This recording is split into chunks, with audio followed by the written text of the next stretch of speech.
Welcome to Trending in Education. Mike Palmer here. Very happy to be rejoined today by Zach Silverzweig, the founder and CEO of TinyIvy. Zach was on about a year ago and we were reminiscing a bit before we started to record, but really happy to have you back on the show. Zach, welcome back to Trending in Education. Thank you so much, Mike. It's great to be here. Yeah, when we last met, where was our hero's tale? I believe you had launched and you had some interesting stuff around early childhood literacy.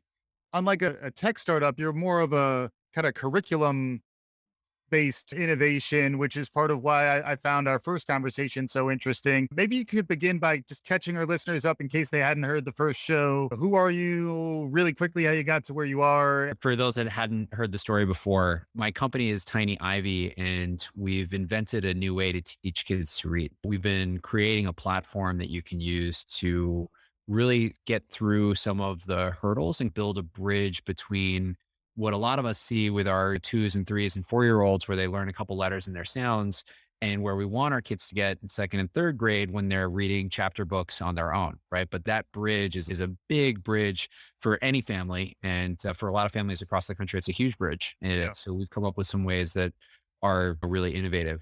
The core concept is related to how we write English, Mhm. and this underlying idea that the letters that we have don't line up to the sounds that we use in most words. And Right. so very simple words like car and small and air and dad and ape, all of these different A's occur with all of these different sounds. And as a young child trying to decipher what that word means on the page is very challenging. If I remember correctly, Spanish is more of a one-to-one. Because I was listening last time we talked, Zach, and I believe that came up. But it is interesting to think about why English, which is becoming the lingua franca, if you will, like the universal language is likely to be English. The language of business is generally English.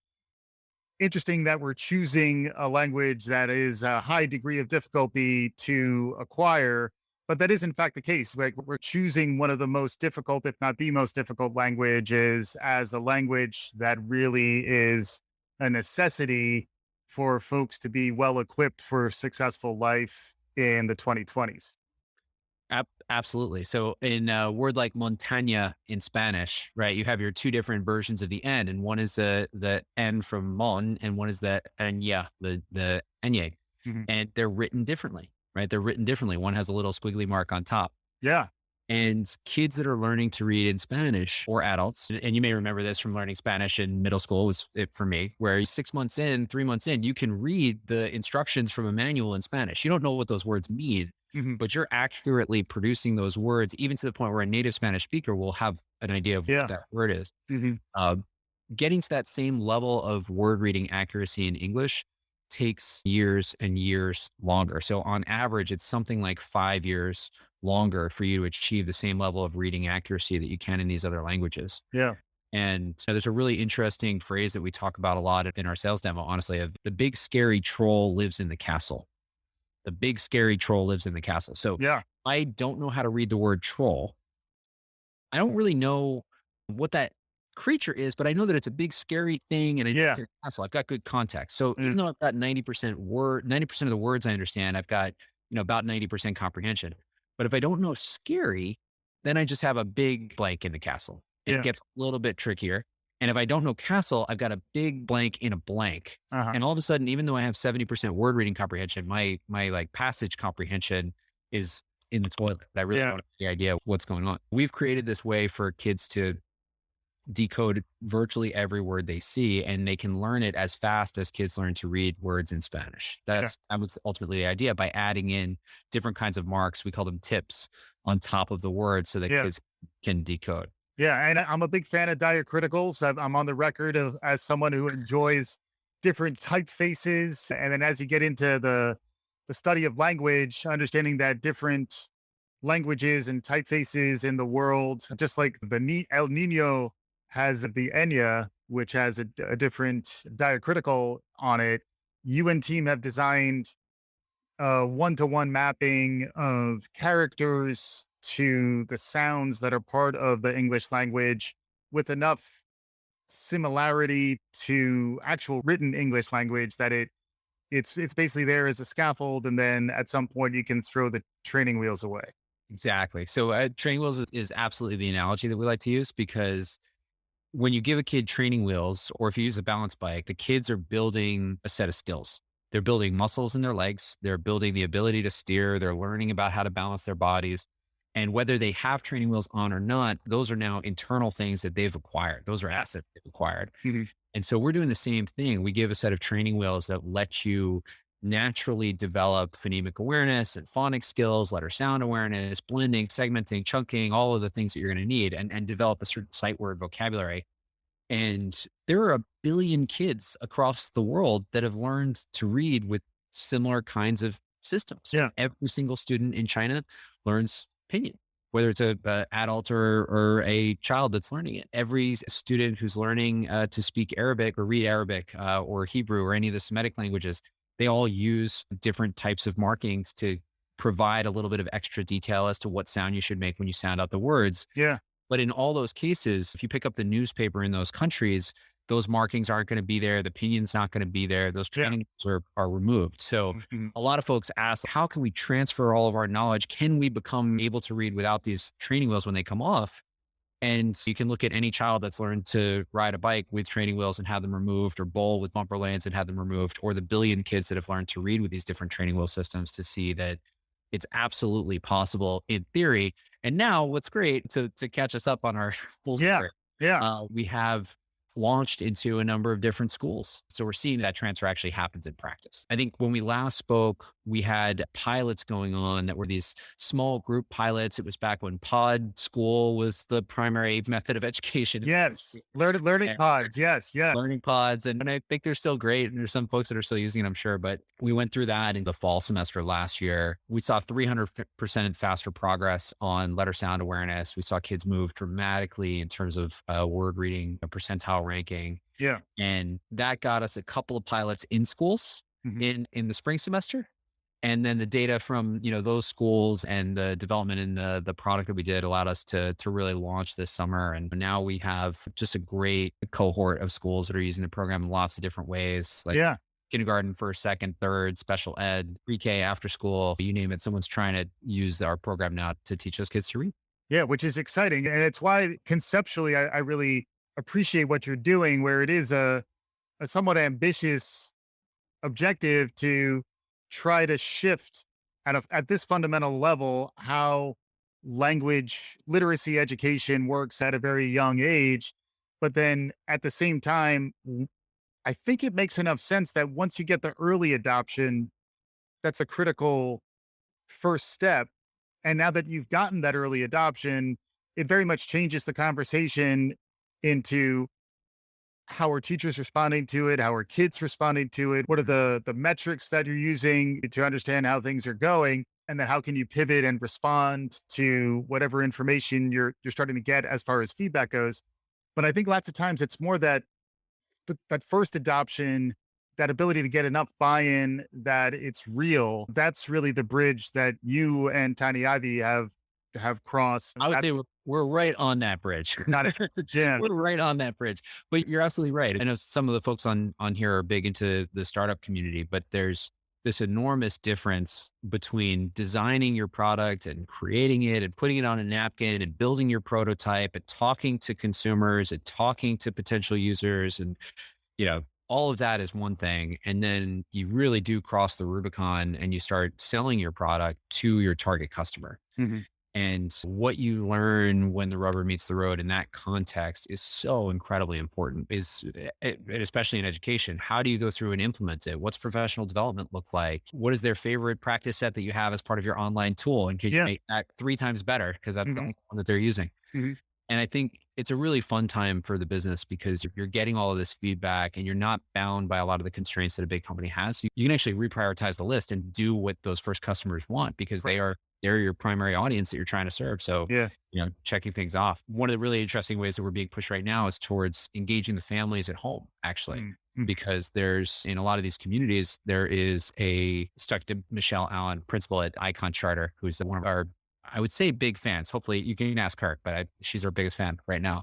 And she sees all of this potential energy in the community of parents, but it's just potential energy. It's not realized yet. There are parents that want to help their kids learn to read, but because of access, because of their, primary language at home might not be English. There are all these reasons that they haven't realized that potential yet. So we're, looking at different ways to engage family members and to bring the books that you're reading in school home and to create different ways to cross that digital divide and Yeah. get everybody onto the same page. Yeah. Uh, Just to jump in real quick too, if folks haven't listened to the first episode, it's not like this all came up on a cocktail napkin one night. This is very like deeply researched. There's a long history in terms of the curriculum and all the stuff that you're doing there. the research behind it is rock solid. It's the kind of research it's very fundamental. It's well cited. It's always in the back of the list of citations when you're looking at any paper that's been published.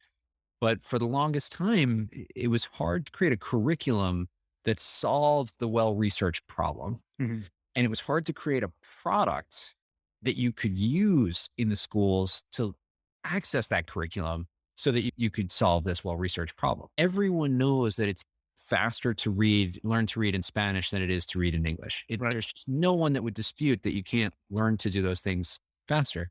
And there's really clear research that says if you can read and understand words, you can do better in terms of reading and understand passage. Yeah. Right. Like that makes sense. And that big scary troll example walks you through how that works. But how do you transform a language to make English more like Spanish? And how do you give teachers a way where they can teach that easily? Yeah. How do you create enough content and curriculum and resources and books and worksheets and go through that whole process? And I was really lucky to connect with an amazing technical co-founder back in my last role. We worked together for 10 years building all sorts of different products. And so we've been able to use technology in really interesting and powerful ways to create this sort of very easy to use, very scalable solution to teach the platform. Yeah. Yeah. And that was where I wanted to go next. I want to make sure we touched on what it's been like working with teachers in this really mid-pandemic for the last year, trying to tune whatever you can and grow that is this sort of alpha group into what's hopefully a growing community who's tapping into this stuff. It's got to have been fascinating on that front. And then I want to make sure we come back to the idea of the self-confidence and social emotional component, how important literacy is to identity and to those kinds of stories.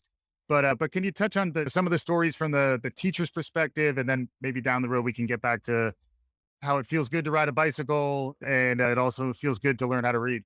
Yeah, those are great. And they're really connected. Again, I'll speak to Michelle again because we were at Liz, who is a teacher at Harlem Children's Zone. She's my partner on kind of the sales and outreach side. We go to Icon Charter every 2 weeks to see what's happening and to watch the program in action. And I will say, I've got 2 kids and I'm very proud of those little babies. This TinyIvy is my third baby in a lot of ways. And watching you grow up is so wonderful. Walking into the school and seeing in every classroom teachers teaching with this method, that we created it's been a really rewarding experience. I'd say the biggest learnings or the things that have surprised me the most maybe is how quickly the teachers are able to take their knowledge of how do I teach normally? How do I keep the classroom under good control? What are the tricks that I've learned that I like to use and seamlessly work our tips and the method into that? Yeah. Right. Because we're a supplemental curriculum. We're not trying to replace a lot of times, like we're not going to teach the kids what a stanza is in a poem, but we're going to help them read the poem so that they can actually read the poem and enjoy the poem. And then the teacher's going to talk to them about stanzas and couplets and rhyme and different patterns. So it's just been so remarkable to watch these, very experienced teachers that have 7, 8 years, 10 years, 20 years in the classroom, and they see what we're doing. And they're like, oh, okay, that makes sense.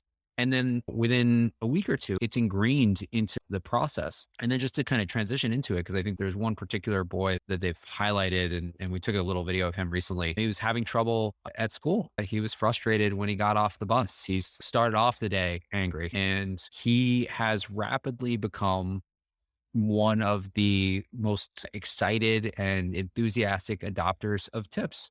Mhm. All of our diacritics have a little symbol. So the sound, we make a little arrow that points up. So Yeah. remember, it's the sound. It's like a little hat. there's a little hat, or yeah, we actually say that the top hat for us is the formal thing. So we Ah, say the letter by its name. So if you're wearing your hat, you go by your full name. So you go by your letter A or letter O or letter E. But all of these things we've got, there's 11, 10 different motions that you do. And he's learned them so fast, you could honestly make a really good TikTok video out of it. So he'll just be like doing these different shapes in this like little dance. And you can hear it in the teacher's voice, and you can hear it in the stories that yeah, this has transformed this child's view of themselves as a student. They feel like they can be a good student. And yeah, I spent a lot of time thinking about the word fair when it comes to English, because you're reading a word and that first letter is an A. And it's not really fair that we ask the kids to sound it out, because it really could be almost any sound, right. almost any letter sound any vowel sound that you could make. That first A could almost be there. Mhm. But with our system, it's very fair. It's very easy. It's like they see something, they say the sound, they know what to do with that. Yeah, yeah, Yeah. yeah, and then that ties a lot to self-efficacy and competence to be a public speaker. That starts at a very early age, and if English isn't your first language, it's not what's spoken in your home, you might naturally start to be a little more shy in those contexts, and then you could imagine that be a gap widening kind of dynamic. And that was the part that I did find also somewhat inspirational about what you're doing, is that it's gap narrowing in some ways. It's certainly uplifting to the kids who might have fallen so far behind that it's hard to deliver this type of instruction. Yeah. And I think now, if anyone is a teacher in any capacity, if you're teaching in any classroom, you at some level this should resonate, where the gap that you see in the classroom now is larger than it's ever been before. There's communities that have gaps, but even within a given classroom, you're This is reading proficiency. reading proficiency in particular. I imagine you'd see it anywhere, but Yeah, you have your highs and your lows, your high performers and your lower performers in that particular class. yeah, And in a lot of cases, the kids that had less access before in our schools, the schools we serve, primarily schools in the bottom 10% of income level across the country. So most of yeah, our schools are really facing very dire community situations, very challenged schools. We have a lot of schools on Native American reservations, or we serve immigrant communities.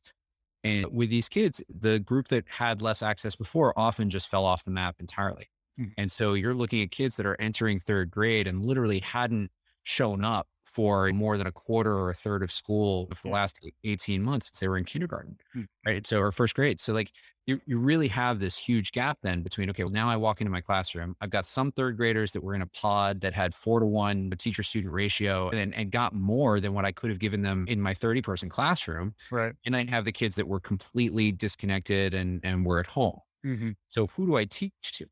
What's really important about our system is that it does allow everyone in the class to make progress at their own pace. Hmm. And even if you're at the very bottom of the class, 6 weeks in, you still can decode words. You're going to be slower than somebody that's got more advanced reading skills. You may have Yeah, less stamina, but you actually, everybody could a worksheet, and every single kid could be making progress on the same worksheet. right. The faster kids are going to finish it, but you're not just going to sit there and say, oh, I don't know these 15 sight words. I can't decode that word because I've never seen it before. The teacher's not here to tell me what that word is. This is the big blank lives in the blank, draw a picture. I could draw a picture of anything, but I can't engage. And so I think that's what's been so exciting for the schools that we're working with to see, Yeah. because they know that problem really very deeply. And to be able to have some kind of new way of approaching that challenge, I think is really important. Yeah, and it speaks to a lot of the inclusivity that we all aspire to. Once you create a second track, or once you create a subset who's not keeping up, who needs to be handled differently, that's really when you start to lead to the kind of disintegration of the community feature, the socialization component of the the educational promise of our school systems. Feel free to share more wacky tidbits or crazy stories of the last year, but we always like to hear maybe further out. What do you see on the horizon? This is the peering into your crystal ball phase of the conversation. Zach, where do you see stuff heading in terms of Tiny Ivy? And then maybe taking a step back, anything else that you see emerging or on the horizon that's capturing your attention these days? Yeah, it has been a wonderful year. So we could try to make some predictions again. So next November we can Yeah, there you go go. back to the tape and see how we Yeah. did. I think the really exciting thing for us as we look ahead is collecting the data on how the system works. So we're going into our first semester where we have multiple schools, lots of different students, full grade levels of students, where there's thousands of students now that are using the program. Yeah. And we have, because it's reading, we have assessment data pre and post for all of these students. Everybody gets assessed in the public school system for reading all the time. Mhm. And so there's a ton of data that we're going to be able to use to tell the story. There's that old analogy of if you see two baseball players running to first base and one has, perfect form and the other doesn't, but they get there at the same time. As a scout, who do you choose? You choose Right. the one that could improve with coaching. Yeah.